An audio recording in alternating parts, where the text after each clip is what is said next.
let's get into a big topic when it comes to productivity, and that is motivation and discipline. So how important is motivation? Like, what does motivation mean to you? Because motivation can mean different things to different people. Some people, they're like, motivation is the feeling I get when I listen to a song that pumps me up. How important is motivation for you in your productivity system, the work that you do when you're working on goals? And how do you generate motivation if you're missing it, or do you even try to?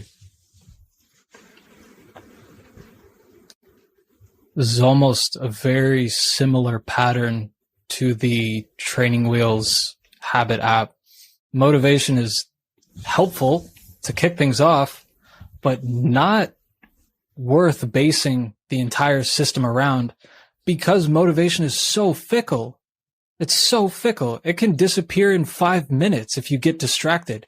Oh yeah, I just watched this great video. I'm going to sit down and write, but let me go fill up my water bottle first. By the time you come back after filling up your water bottle, it's gone. You're like, I don't want to write anymore. Like, motivation is so fickle. And again, if we return focus to like not days, weeks, or months, but years and decades of just clean, sustainable output, you can't orient all of that on the assumption of continued motivation. It's just far too ephemeral. It's far too fickle. I think the simple heuristic is like, if you have it, use it. Cause damn, it's awesome. When you're lit up and you're super excited about something, don't be like, yeah, I'll do it later. Like, no, sit down and do it now, because it's not going to be there later. It's extremely helpful. It's a powerful, like, XP booster. Like, it's like a Super Mario mushroom. Like, it makes you more powerful, but you can't expect to go through the entire game just riding on that. It sets you up. It actually sets you up for a very slippery downward spiral, because then if you can't do it because your motivation went down, you get in that, you get in the narrative of, oh, I can't do this. Why is this so easy for everyone else? Why am I so lazy? It just never works for me.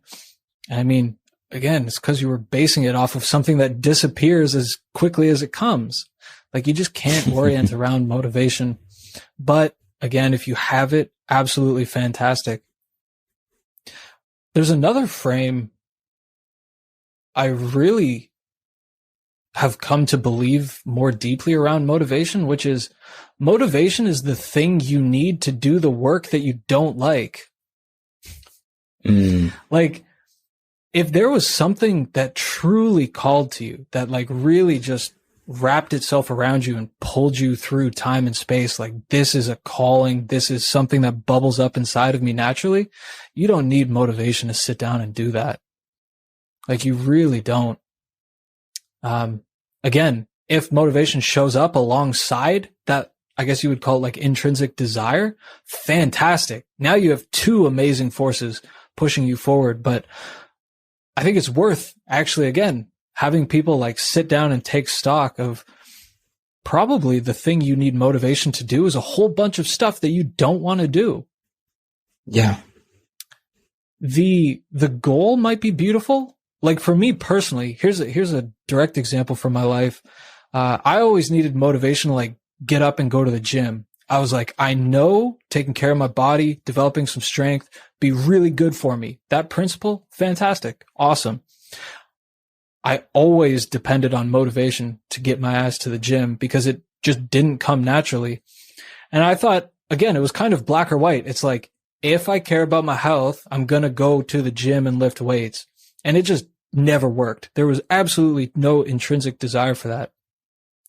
Eventually, actually a few years ago, it just kind of switched where I bought some super weird like tools I could have at home. I bought a really big kettlebell and I bought a steel mace. If anyone goes and Googles like a steel mace exercise thing, it's a very strange thing, but it got me regularly to like get off the computer, do some like resistance-esque training, really get a good thing going in my body.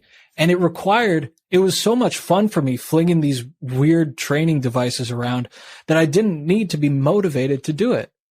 And that applies just as equally to the work you're doing. And yes, I recognize that, sometimes you just need to pay bills. You need to go be able to buy food and stuff. There is stuff that you just have to do sometimes. But we're going to keep going back to this a lot because I think it's super important.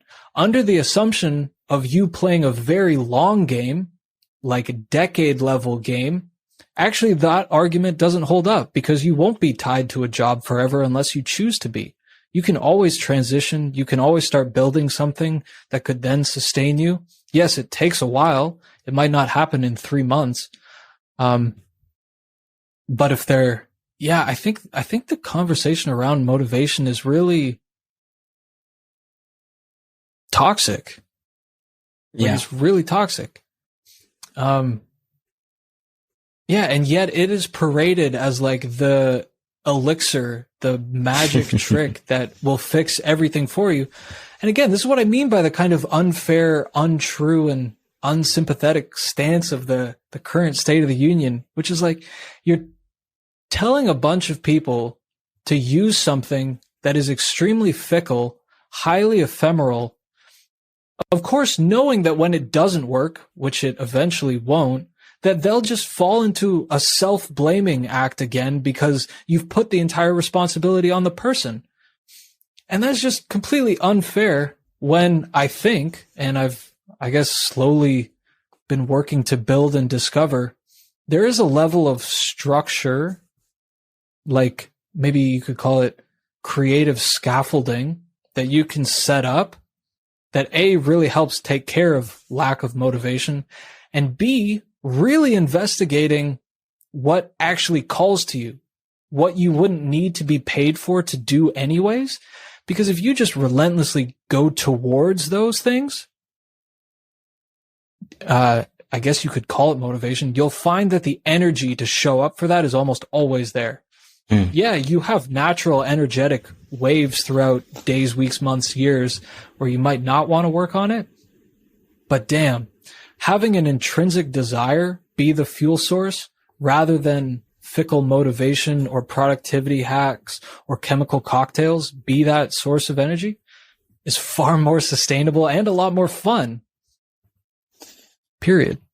Where do you stand on the two schools of thought when it comes to effort? So you have Hawkins, right? Like who's like power versus force.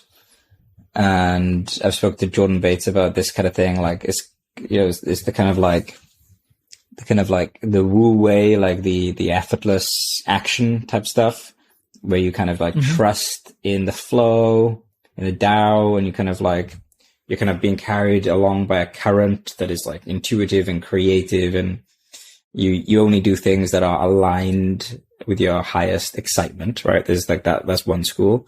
And then the other school is you have people like David Goggins, Jocko Willink, who are, like you're waking up at like 4:30 and doing deadlifts, and they're like, I didn't want to do it, but I did it, and I feel good that I've done it. And David Goggins is like, I'm going to run 200 miles in the desert. Why? Because I'm unbreakable. It's just like kind of like just always doing things that they don't want to be doing. And you can kind of look at the Goggins and the Jocko Willink from one perspective and be like, they are amazing and inspirational and life-changing. Another perspective is that they are deeply suffering. They have issues. They're miserable in a certain context, and they're in need of healing. There's truth probably in both. And you can look at people that are more like in tune with the must always do things that are aligned and effortless.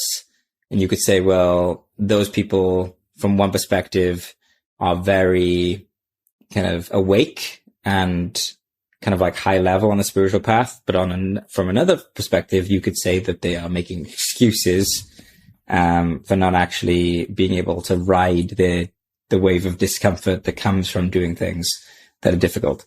So yeah, where do you stand on those two schools? It's an interesting one. In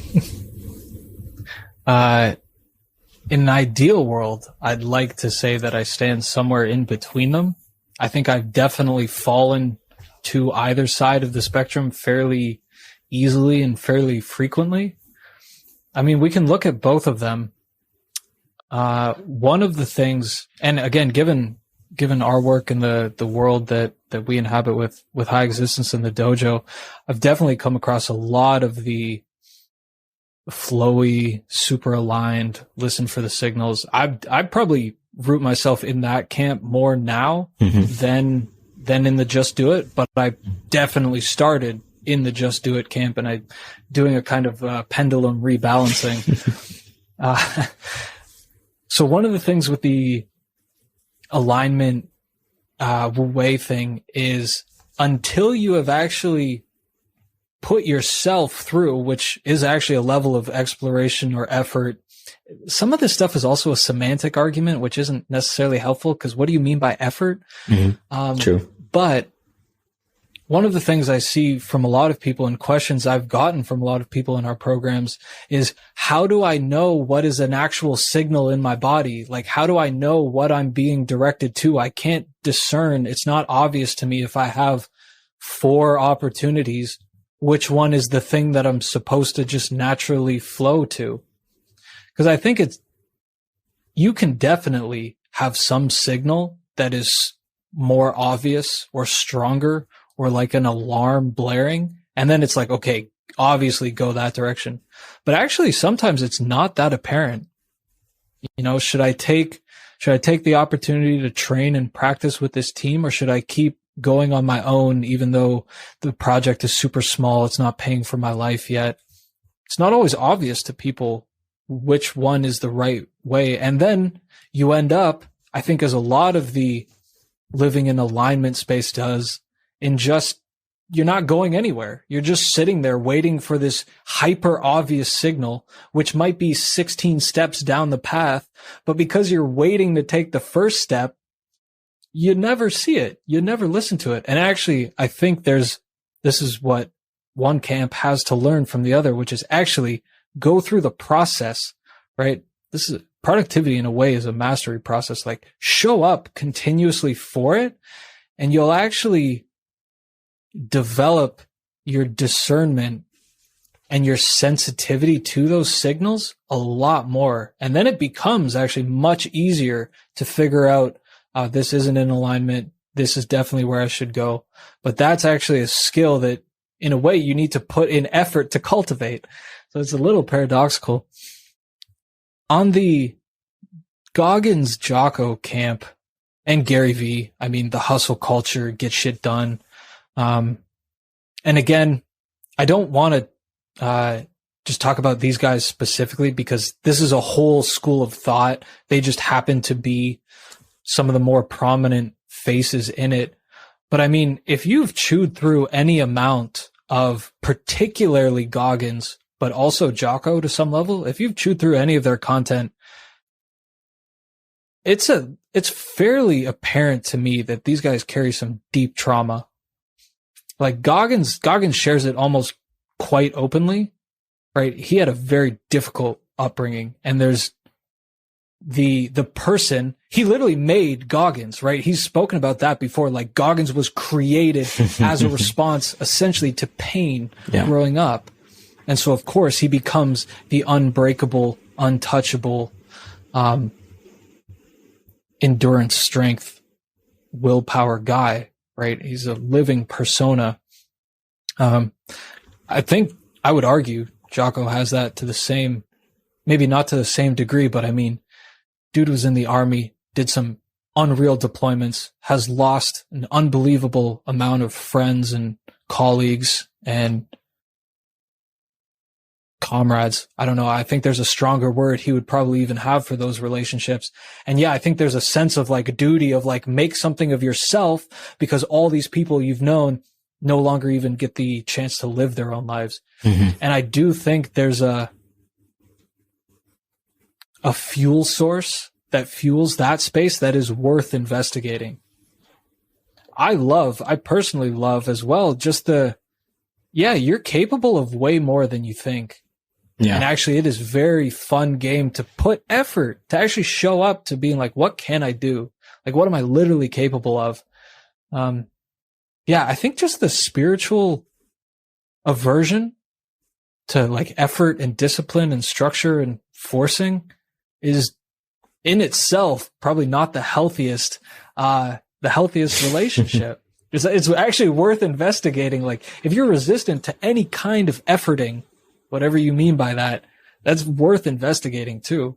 Because I mean, your willpower, your felt sense of motivation exists for some sort of reason. The reason to cap this off and why I think I'd like to be in the middle space and why I think it's almost always the correct way to be in the middle space is almost something like judo, right? Judo, the classic, like, flip someone's own strength against you or against them. The thing is, like, if I get an indication of somewhere to go, right? That's the kind of flowy, effortless action space. If I get an indication of where to go, it is extremely helpful and powerful and catalyzing to be able to also take the fullness of my own willpower and strength and energy and thrust into that. Right?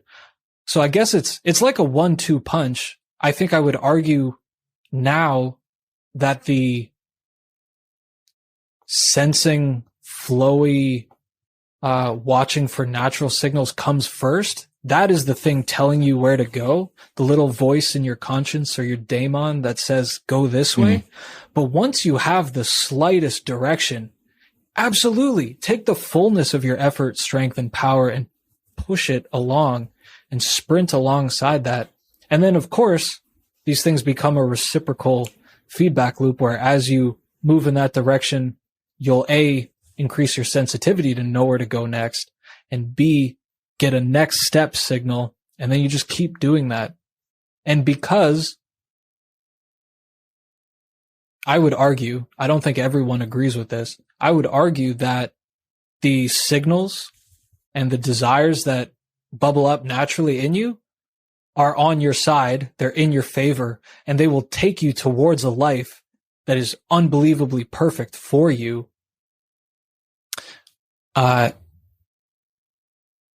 And yeah, if you listen to those and just move as quickly as you can in that direction, again, over extended time, right? Years and decades, not just days and weeks and months, your life will look far, far greater than you could even imagine. I actually released a video about this a few weeks ago because your dreams are like right here, right now. They're actually limited by what you can conceptualize. And as you go down that path, you can dream bigger and get there, and your life will actually become better than you can dream about. But it comes from the marriage of listening to where your heart, soul, spirit, psyche, daemon, whatever word you want to use, tells you to go, and showing up for that with the fullness of your willpower and your effort and your skill set, and just funneling them as two great godlike forces that you have access to. It's not a black or white like that. That's a disservice to everyone. Yeah, I love that. We'll link to the video that you made recently. So I have three points that I want to share on what you just talked about, and one question based on one of those points. So the way that I view people like Jocko and also people like who are on the other side is, when you go to a bookstore and there are lots of different types of books, you wouldn't want to go to a bookstore and all of the books are the same, like the same book. Like different books present different paradigms that are useful depending on where you're at in that moment. The Stoics had this view that, we shouldn't necessarily try to be other people, but we should learn who we are and play our role really well. And so David Goggins and Jocko have lived the lives that they've lived, and now they're trying to make the most out of it. And they absolutely are helping people. There are certainly people that are in a rough spot, and they might get some of that energy from that paradigm, and it kind of helps them get through it. And then they can go on a different journey, find a different paradigm. So I'm definitely glad that these individuals exist. And I think we should be careful not to kind of criticize and condemn people who exist in different paradigms from ourselves, because there may be a time in your future when you're in a particular kind of situation where their paradigm is medicinal for you, depending on where you're at. So you can see everyone's attitude is like a tool that you can use. And then like one of the things that I thought about is life for most of human history has been very difficult. And we are equipped to be able to handle that difficulty. And we have the resources within us to be able to, walk many miles, hunt for our food, scavenge, negotiate, go through all these difficult things. And yeah, there could be an element of sort of privilege, when people aren't recognizing that, for most of human history, life has been very tough, and we did have to do things that we didn't always consider to be our highest excitement. And we should reflect on that and feel gratitude that, we don't have to do that. Many of us don't have to do that anymore. The last point, and this is a rich discussion point, is, so we've talked about the ephemeral nature of motivation and how it can disappear, and that's problematic. But there's another side of motivation as well, which I see, and that is how having motivation, like a wave of motivation, can actually take you down the wrong path. So this is, if you think of like dabbling, we all know someone who's like committed to a path, things are going well, then they get this insane wave of motivation to do something that's completely left field. Like, things are going well, I'm building a solid life, but I just have this desire to, take up knitting. I'm going to be a knitting coach. And it just doesn't, like, they do it for a week and then it fails, and then they've just messed up the other path that they're on. And Seneca, he had a quote, like, he said something like, he is a fool who is always beginning to live. The type of person who's always like, this next thing is going to be the start of my life. It's like, you've said that the last 25 times, you've had like 25 starts of your life. Are we noticing a pattern here? So how do you make sense of that? Because you do want to follow motivation, but you also don't want to be like a pinball jumping from thing to thing without any kind of directional mastery. So yeah, I'm just curious what your thoughts on that. Yeah. Yeah. And also a really good acknowledgement of the Jocko Goggins stuff.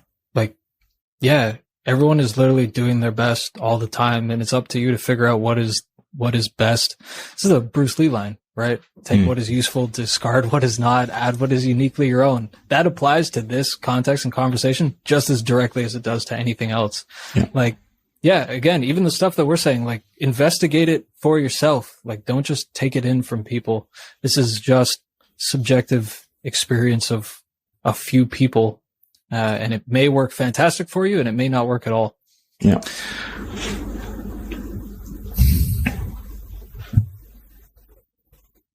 I feel like it's worth pulling back for a moment to touch on the other side of investigating if your motivation for this stuff is coming from maybe a hurt or wounded place of, oh, I need to prove myself to the world, so let me do this.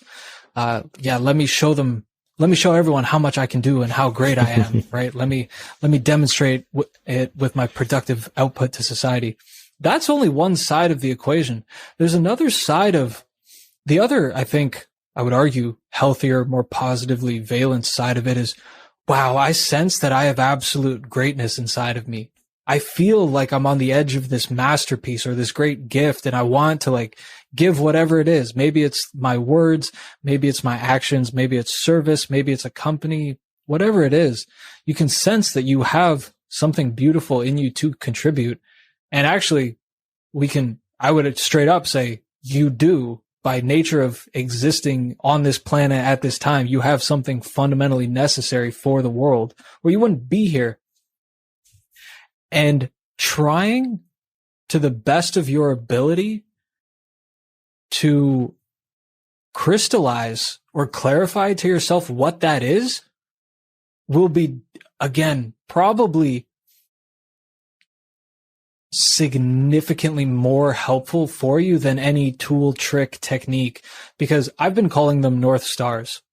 If you have a North Star that is big enough that it has like a gravitational pull all to itself, again, you don't need to rely on motivational sources, tips and tricks.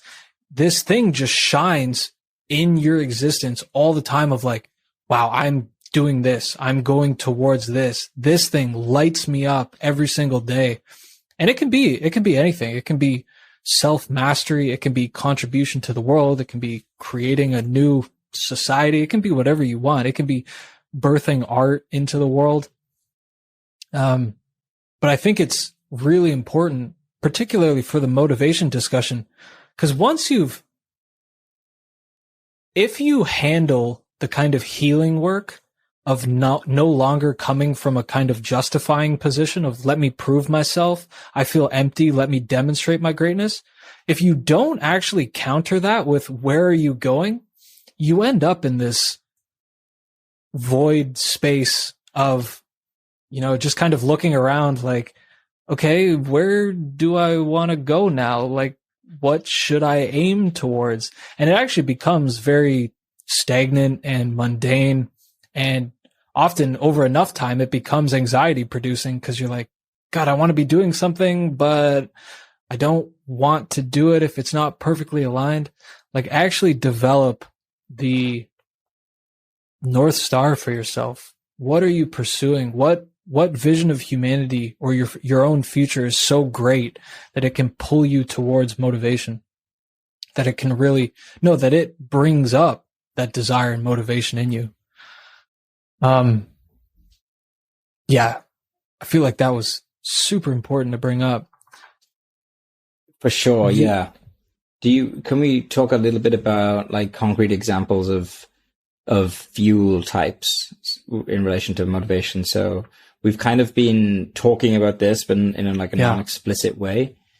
So like the framing. So I read a book, On My Own Side, by Aziz Gazupora. Dr. Aziz, he goes by the name, and he talks about healthy fuel versus bad fuel. And a lot of these ideas, are sort of observations and his own models that he kind of made up, and they're kind of common sense. But I guess we're talking a little bit about unhealthy fuel when we're talking about people that are driven to impress other people, driven by validation, driven by fear. Yep. Like if I don't do this thing, then everyone's going to like think that I'm less than, I'm not good enough.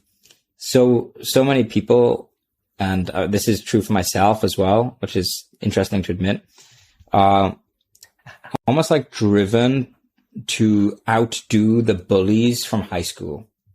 If you like were not, like if you weren't treated so good in high school, maybe you weren't the popular kid, you just want to kind of get revenge by being more impressive than they are later in life, and it's like there's so many different, different interesting ways that we can fuel ourselves.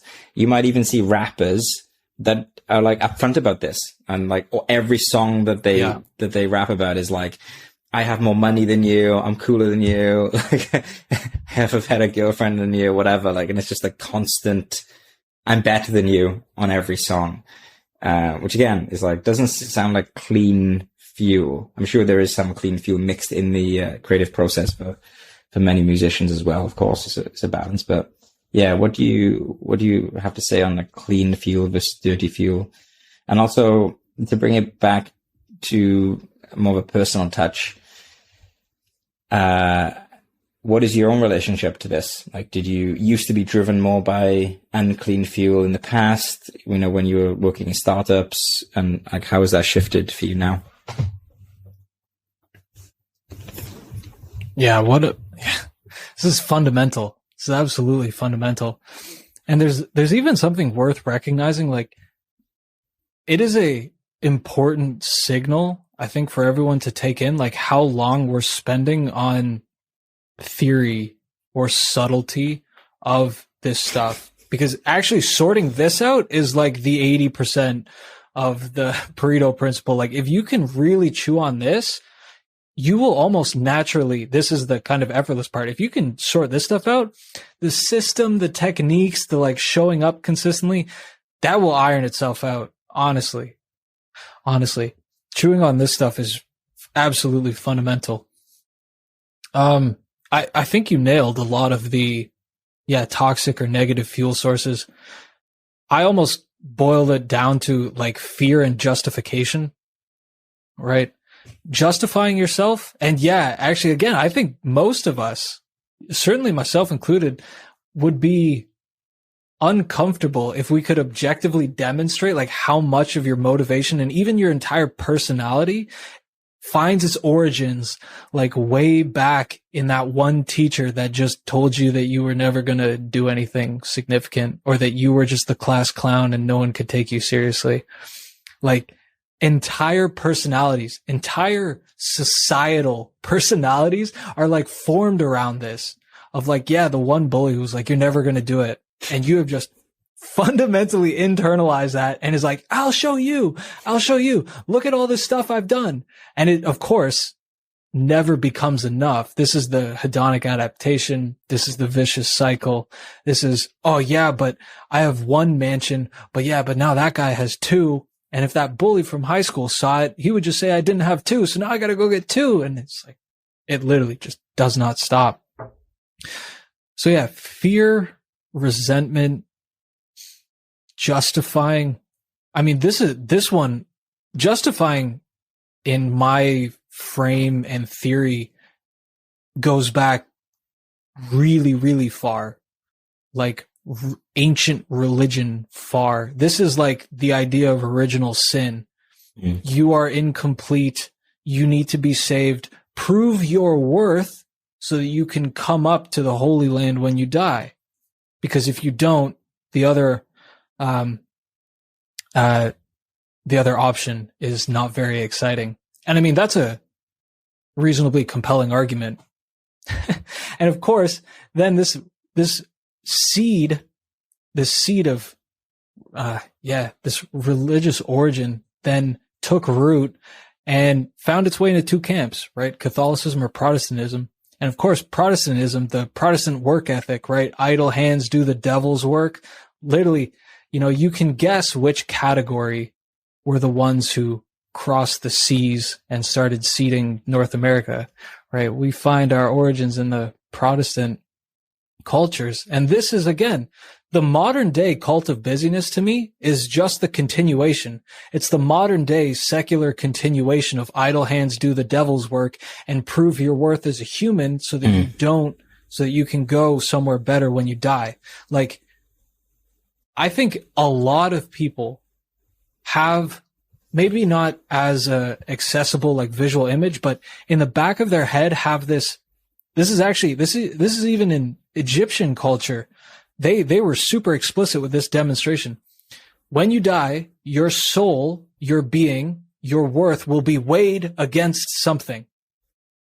And it better go on the good side of that scale, because you don't want to know what happens if you end up on the bad side of that scale. And this is ancient problems. This is ancient. This isn't something necessarily new. The manifestations of it are unique to our culture, society, and time in history. But this pattern, this principle of you need to justify your existence. You need to prove to somebody why you deserve the gift of life, fuels the vast majority of almost everything. I think literally almost everything is fueled by that. And this is why you actually almost have to invite philosophy and metaphysics into this, because that is true only if you actually need to justify your right to exist, which I don't believe is the case. I don't believe anyone needs to justify their right to have a human life. This is also, again, a different framing of the worth argument, right? Like, your worth, I would actually argue that your worth is not in question. right? Your worth as a being is not up for debate. A really confronting second point to that is you actually can't change it. Like you actually just can't change your worth because it either can't be moved or it's just infinite, right? It's not a number that can be moved on a scale, which of course can be very nice for you when you recognize that your worth doesn't go down, right? You can't reduce your worth as a human, but it's also very confronting because that implies that you can't increase your worth as a human either. You are just intrinsically worthy, and you're now presented with, you have this playground of experience called the world. What do you want to do? Like, what masterpiece are you going to make? And this, I say all of this because this really invites the positive or healthy or sustainable fuel sources to come in, which is right here, right now. I've been given a gift to do whatever I want, to express my being into the world. I think there are a lot of, there is actually a small point here of, for some people in some cultures, that conclusion means you actually don't need to do anything, right? You can become highly monastic and actually just exist here now and ride out your days like that and live a very beautiful, content, powerful life, right? Nothing wrong with that. If you have the intrinsic desire, again, if you have the DNA programming to want to create and deliver something or participate in the world, I think there are a few fuel sources you can use. They might all essentially be distilled down to expressing love. That might sound a little cheeky, but in a way it almost is. Most major companies, the ethos is to make the world a better place, reduce the suffering of everyone, right? Which is, in a way, an act of love. So I think act of love, like just trying to give love however you are best suited to. Creativity is a fantastic fuel source. Like, just what do you want to make? What comes out of you that you can't hold back? Service, like genuine service to others, is probably one of the most powerful fuel sources you can use, because it has a remarkable ability to pull you through the troughs of lack of motivation or anything. It's hard sometimes to pull yourself up if what you're doing is just to benefit you. It's a lot easier to endure something big if you're doing it for someone or something. Yeah, so love, service, creativity, mastery, I think, is one that we both land on a lot. Just the deep, genuine exploration of a domain. Yes. And just really pursuing the question of what is possible. Yeah, so I'm totally with you on mastery. I've been thinking about this today. So there's the exploration part of mastery, which is what you're referring to, but there's also the kind of the evidence of competence. So when you're like, and seeing that, like the feedback loop of like, there was once this part of existence that was messy, chaotic, scary. And now I'm seeing with my own eyes that I have gained some mastery over this chaotic part of experience.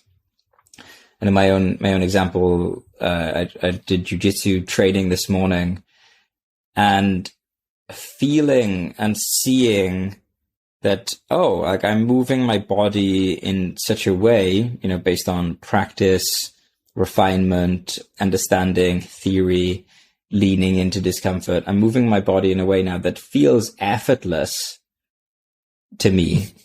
But is at this, like, while being effortless to me, is also kind of, is kind of making my opponent feel like everything he's doing is very effortful, and I kind of just like seeing the difference in those two energies and being like, wow, this was not the case 2 years ago. And like the kind of the feeling of, wow, there's this new aspect of existence that I'm gaining mastery over. And from that, there comes a sense of meaning, you know, like I'm taking a journey, not to a different country, but to like a deeper part of reality, and kind of like getting more refinement over that. And it's just really cool, like really cool whenever you see stuff like that, whatever it is. Oh, absolutely. Like I don't think it's actually, maybe it is. There's a deep, almost intrinsic value and excitement and enjoyment to breadth, like really exploring the absolute wonderland that has been given to you in the form of people in the world. There's also an equally intrinsically beautiful experience to really diving into something, like really releasing yourself into a single domain. Because actually, yeah, it teaches you so much about yourself, the way reality works. There is something, like deeply meaningful about the mastery process, that can become a very valuable fuel source. This is also why, actually, I think there's just a lot of nuance to the productivity conversation, because actually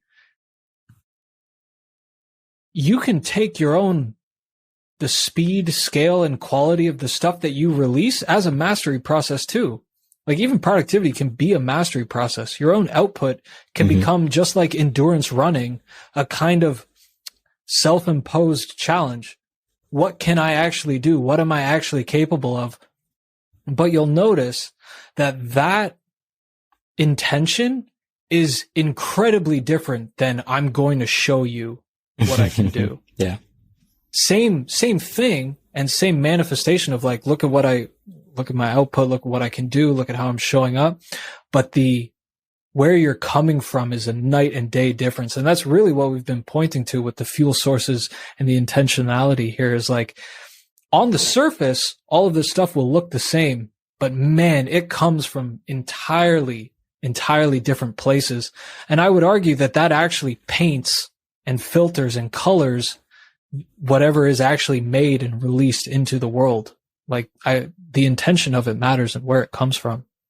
So yeah, maybe to put a bow on that, I think first recognizing that it's entirely possible to use and come from entirely different sources of motivation. And this doesn't even come in the conversation a lot. There are healthy, positive, sustainable, nearly bottomless. That's also I think it's actually a characteristic of the positive fuel sources. They are inexhaustible. The more you express love, the more energy you get to keep expressing it. And it actually will carry you over decades, right? Trying to take the chip off your shoulder and prove yourself to other people will actually run out after some time. It's like putting sand in your car's fuel tank. Like eventually you really fuck with the entire mechanics of the system.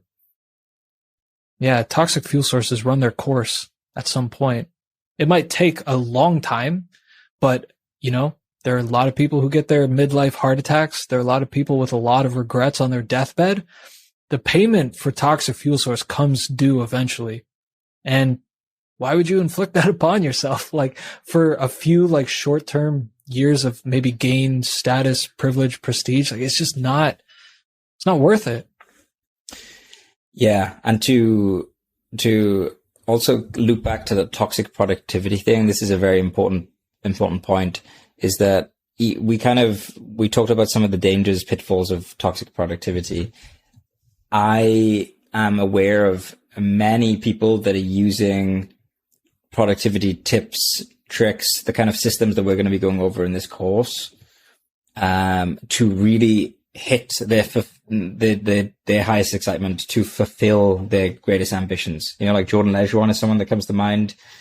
Very interested in productivity, but is using it as a vehicle to do the things that he absolutely loves. And like the original OG high existence person, he wrote a great post. We can link to it. The 7P productivity system. It's like an old high existence classic.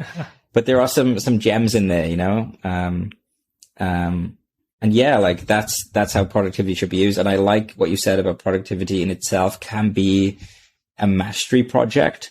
And there's absolutely nothing wrong with that. If you love the world of productivity and output, like to me, there's no difference in if you want to get really good at that, if you want to get really good at judo, if you want to get really good at writing, it's all like whatever. If you like it, if you find it meaningful and fun, go do it.